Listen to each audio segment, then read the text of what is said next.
Assalamualaikum warahmatullahi wabarakatuh. Saya Ina Mahal Asafila, NIM 191700065, dan rekan saya Saudari Alma Damayanti Septiana dengan NIM 191700019.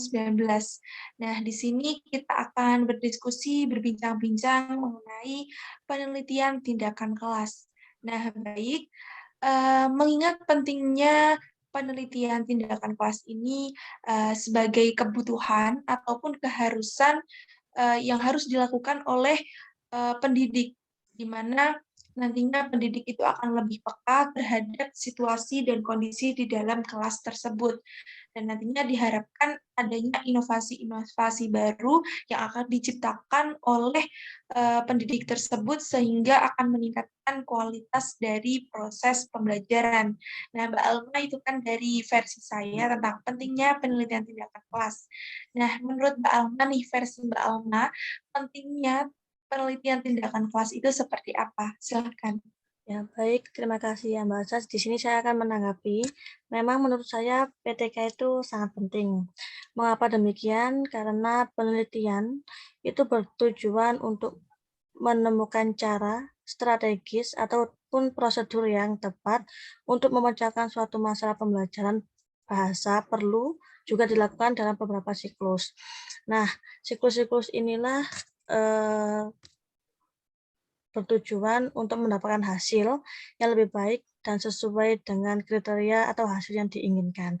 Jadi kalau misalnya siklusnya di dalam kelas, pastinya nanti menginginkan siswa atau pembelajaran itu berjalan dengan baik dan lancar seperti itu.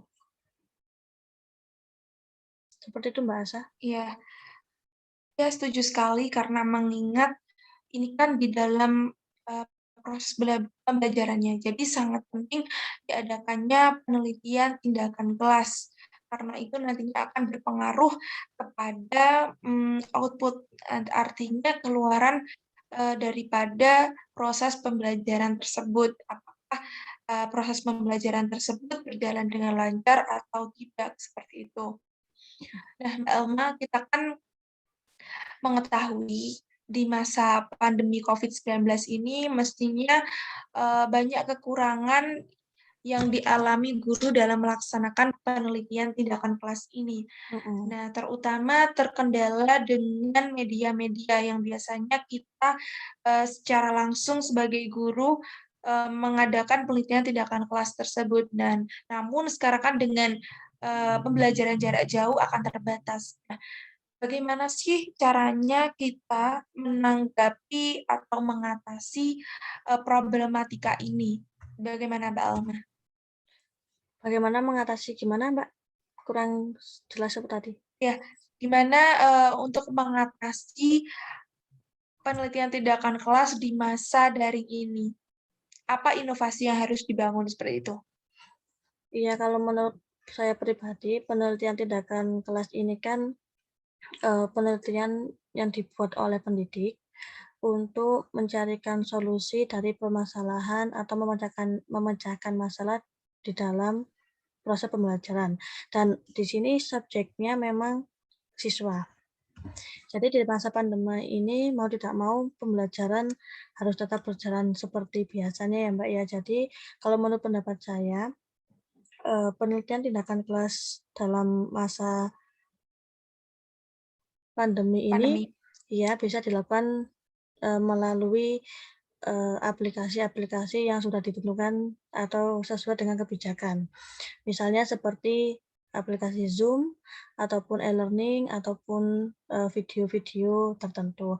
Nah, dari sinilah kita bisa melihat uh, apa ya, inovasi terbaru apa yang cocok untuk siswa dalam menghadapi permasalahan-permasalahan belajar di era pandemi seperti ini. Contohnya mungkin kalau untuk absensi mungkin kita bisa melewati Zoom ataupun link yang sudah kami sediakan sebagai pendidik. Untuk presentasi ataupun pembelajaran mungkin bisa seperti kita ini Zoom ataupun Gmeet. Terus untuk pembelajaran melalui video, mungkin bisa melalui YouTube, seperti itu Mbak Asa. Mungkin saya akan bertanya kembali kepada Mbak Asa. Kalau Ya, misalnya silakan Mbak Alma. kalau misalnya offline, kan memang berbeda sekali dengan online. Kalau online ini Iya, kita lebih ke mengimplementasikan, ICT ya Mbak ya, iya, komputer teknologi. Kalau teknologi. offline, masalah-masalah yang sering terjadi kan banyak sekali. Itu bisa diceritakan ataupun dijabarkan, serta solusinya apa gitu, Mbak. Iya. Tentunya permasalahan yang ada di kelas itu tentunya banyak sekali. Nah, di sini hadirlah penelitian tindakan kelas gitu ya. Dari permasalahan ini latar belakangnya yaitu pernah ada permasalahan di dalam kelas maka dibutuhkan penelitian tindakan kelas. Nah, untuk contohnya Eee, itu bisa kayak, eee, keterlambatan akademik siswa. Artinya siswa itu terlambat atau kurang cepat menanggap apa yang disampaikan oleh si guru tersebut. Nah, itu juga, menjadi problematika di dalam kelas.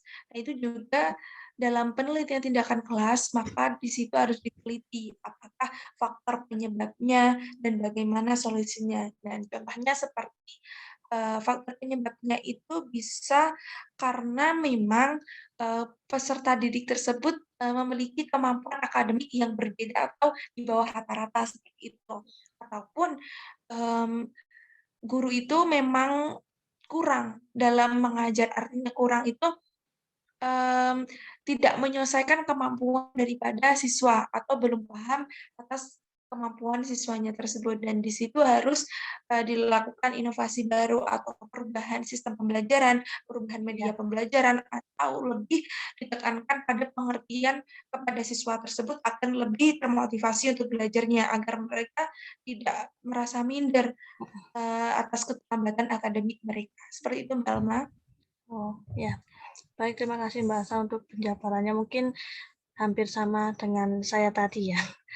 Ya, Jadi pengimplementasian antara offline dan online tidak jauh beda, seperti itu ya Mbak Asa ya? ya tidak jauh beda, karena kan sekarang juga, teknologi atau media-media lainnya juga mendukung gitu ya. Iya, benar.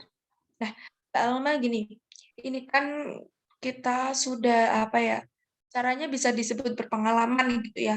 Artinya Iya, kita kan sudah menempuh pendidikan, dari kelas 1 SD sampai kuliah ini semester 5. Ya, iya, kedengarannya tentang budaya mencontek nih ya, budaya mencontek ini kan sudah kayak terbiasa gitu. Ini memang sudah menjadi budaya ya, budaya saya. jelek Mhm. artinya dalam budaya budaya buruk ya. Iya, Nah, iya. ini apa sih ya, faktor penyebabnya siswa-siswa ini tuh, bisa dengan mudahnya berpikiran untuk mencontek pada saat tes seperti itu. Dan ini sudah kayaknya tuh di sekolah manapun juga siswa-siswa sudah, apa ya, terbiasa dengan budaya mencontek ini. Nah, bagaimana tanggapan Mbak Alma? Silahkan. Iya, mungkin budaya menyontek ini emang bagi siswa sekarang udah suatu hal yang biasa. Jadi kalau menurut saya penyebabnya mungkin ada 2 faktor, faktor internal dan faktor eksternal. Faktor internal itu mungkin dari siswa itu sendiri, mungkin pertama dia merasa buru-buru, contohnya tuh misalnya, eee, pokoknya ndang ngerjakno ndang mari ndang wis gitu, cepat selesai, cepat Ya itu, ya heeh. itu yang pertama. Terus yang keduanya mungkin, mereka juga kurang percaya diri dengan jawabannya. Kadang kan juga kita Iya, misalnya, "Anu ini jawabannya ini, tapi kok saya kok seperti ini?" Gitu, kan juga mempengaruhi iya, jadinya iya mencontek. itu.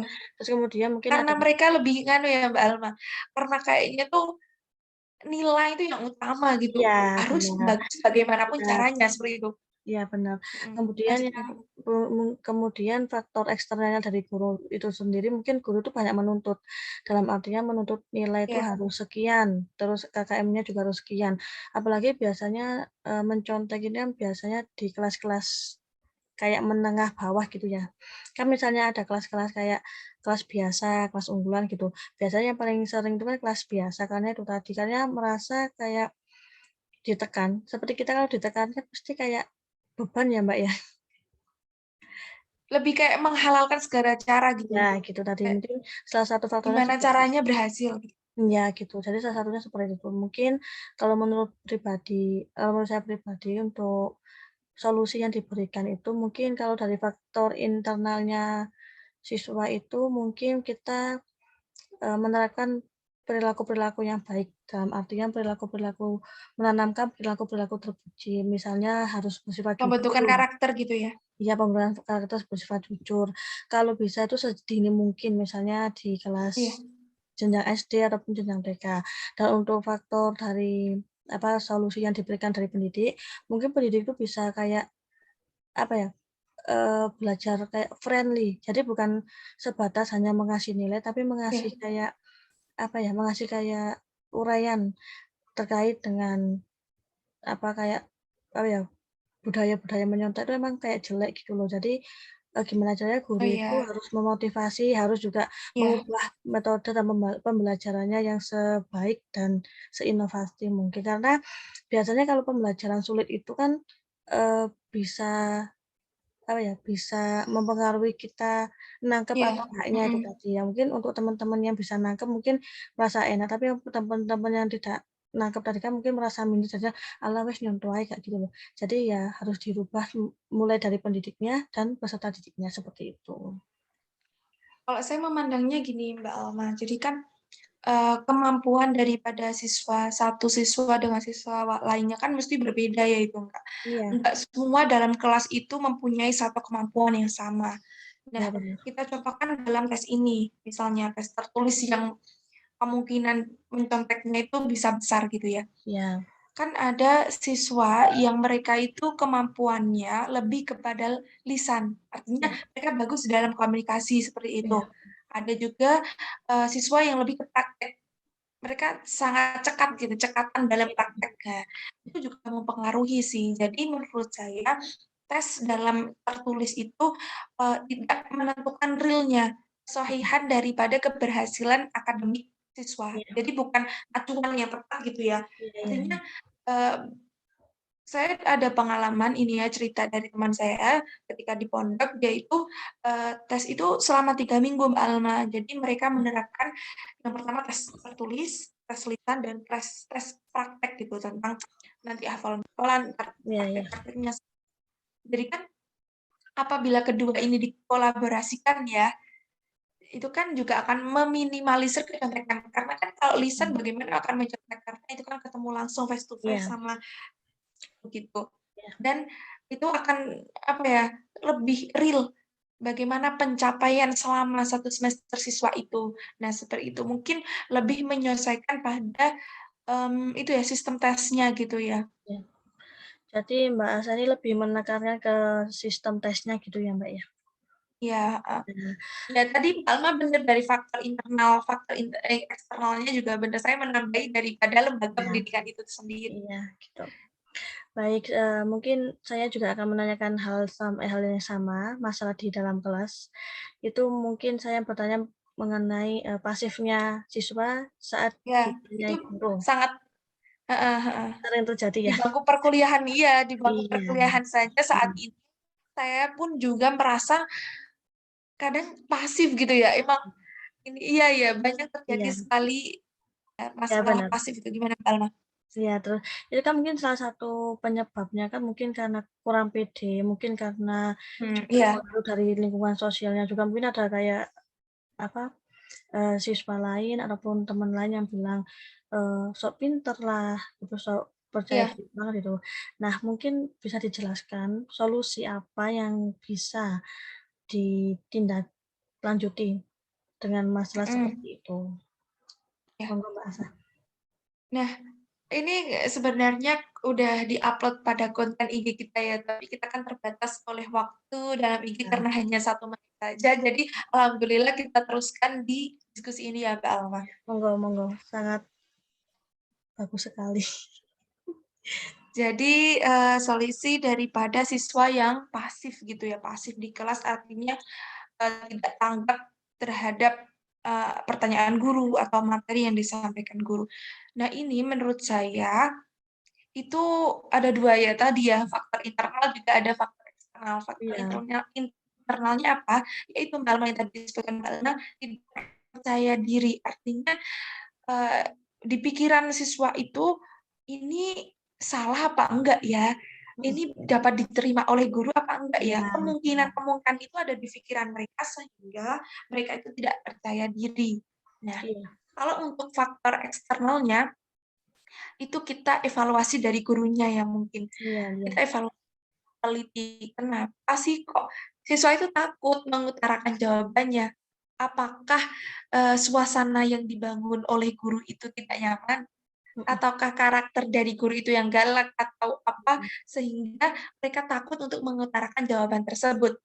Nah, Iya, benar, benar. karena kalau, eee, kita teliti lagi kan ketakutan itu kan rasa takut itu gimana ya, dari terciptanya lingkungan Iya, gitu kan, iya, terciptanya suasana di kelas itu bagaimana gitu. mhm, Dan solusinya yaitu yang kalau dari faktor internalnya, solusinya yaitu ada butuh dorongan atau iya, motivasi dari orang-orang sekitar iya, bahwa, "Ayo harus percaya diri, mesti jawaban kamu entah itu salah atau benar, yang penting kamu udah mencoba," seperti itu. mhm, Nah, kalau faktor eksternal dari guru, yaitu guru itu yang semestinya harus, menciptakan suasana yang keterbukaan, iya, suasana yang aman, jadi siswa itu nggak takut, siswa itu malah lebih mengeksplor lagi, eee penanggapan mereka terhadap pertanyaan-pertanyaan atau wawasan, mereka, seperti itu. iya, iya, Jadi seperti itu, Mbak Alma.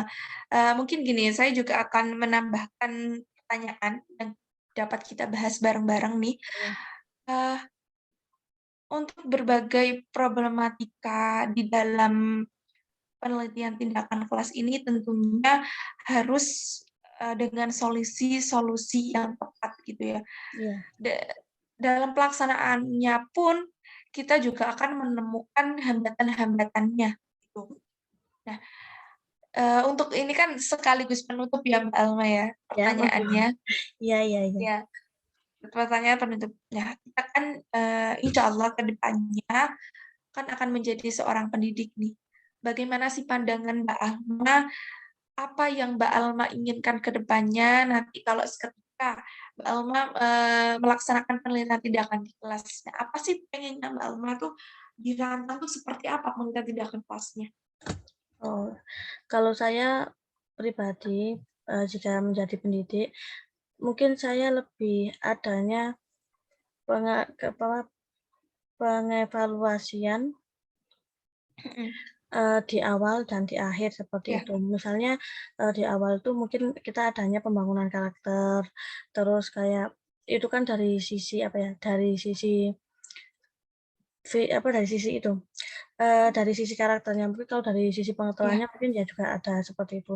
Terus kemudian nanti di akhir juga ada evaluasi seperti kayak, apa ya, seperti kayak evaluasi yang apa yang diambil dan dipetik dari pembelajaran seperti tadi dan itu diterapkan melalui perilaku dan, apa ya, perilaku dan pastinya insya Allah nanti akan membentuk karakter karakter anak baik dari sisi pengetahuan, sosial, maupun pribadi itu sendiri.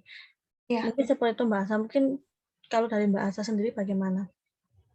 Mmm, kalau dari saya, pandangan saya ya ke depannya dengan pandemi seperti ini kan juga jadi acuan ya, juga jadi pembelajaran buat kita. Jadi kalau saya insya Allah punya pandangan penelitian tindakan kelas yang saya buat itu saya akan bikin, pertemuan pertemuan kayak wali kelas gitu loh, Mbak Alma. Iya, Jadi 1 minggu sekali kita bikinlah, pertemuan yang enjoy, yang nyaman gitu, biar siswa juga bisa mengutarakan apa sih, kekurangan mereka, apa sih kendala mereka dalam proses belajar, seperti itu. Dan saya akan juga berkolaborasi atau bekerja sama dengan guru BK. Nah, karena guru BK ini kan yang sering mengatasi gitu kan permasalahan-permasalahan yang ada. Jadi, siapa tahu dengan adanya saya kerjasama dengan BK, mereka akan lebih, leluasa, kan guru BK itu curhatan iya, siswa ya gitu. Jadi mereka akan lebih luasa cerita seperti itu. Jadi saya kan akan menggali informasi dari, guru BK, karena bisa jadi dengan saya itu kan sebagai guru yang iya, biasanya menerangkan dan gitu akan canggung. Nah, untuk kerjasama yang lainnya itu bersama orang tua gitu. Karena kan orang tua yang tahu bagaimana karakter, dia baik itu di sekolah maupun di, rumah ya. Mereka lebih dalam mengetahui dan apa saja sih, kekurangan-kekurangan mereka dan nantinya saya kan kalau pandangan saya itu mengkolaborasikan, 3 itu, guru BK, guru sama orang tua, seperti itu Mbak Alma. Jadi itu ya, guru BK kan juga sebagai konselor atau konseling. Jadi Iya, dilibatkan mhm, dalam penelitiannya Mbak Asa ke depannya sama orang tua iya. gitu ya. Baik, mungkin bisa dicukupkan Mbak Iya, Asa? alhamdulillah Mbak Alma ini Iya diskusinya sangat menarik sekali. Iya, iya diskusinya sangat menarik sekali. Ini pengennya terus tapi waktu yang tidak mencukupi. iya, sudah 20 Alhamdulillah saya menit. terima kasih banyak, ilmunya Mbak Alma, berbagi Sama-sama ilmu terima dengan kasih. saya, dengan Iya rekan-rekan yang lainnya. Semoga kita dapat, berdiskusi dengan topik yang lainnya, topik yang menarik di lain waktu. iya iya. Saya tutup ya Mbak Alma ya Iya ini. monggo. Baik, teman-teman semua, diskusi, saya akhiri. Apabila ada kesalahan, baik itu dalam perbuatan ataupun perkataan dalam diskusi kali ini, mohon maaf yang sebesar-besarnya. Wassalamualaikum warahmatullahi wabarakatuh.